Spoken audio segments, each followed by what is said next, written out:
Today I'm going through the EDEXCEL GCSE Mathematics Paper 1 Higher for November 2021. So today I'm going through question 7. Question 7 reads as follows. The diagram shows a cube with edges of length x and the sphere of radius 3. The surface area of the cube is equal to the surface area of the sphere. Show that x equals the square root of k pi, where k is an integer. First of all, I would have to find the surface area of a cube and the surface area of a sphere. The equation for the surface area of a sphere is already given, but I need to remember the formula for the surface area of the cube. Now, surface area is just the area of all the faces, and as it's the cube, I know I have 6 square faces, and of length L, it will be 6L squared.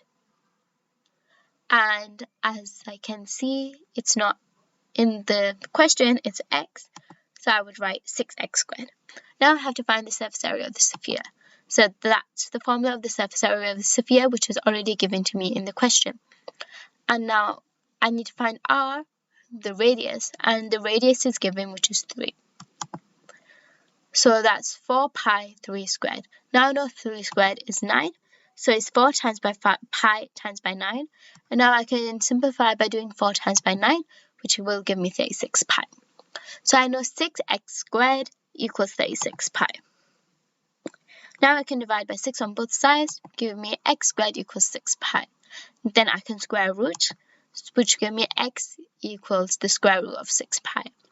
So as you can see, that is in the form square root of k pi, and where k is 6, but it doesn't ask me for the value of the k, it just asks me for the equation, so that's the answer. Like and subscribe for more GCSE Maths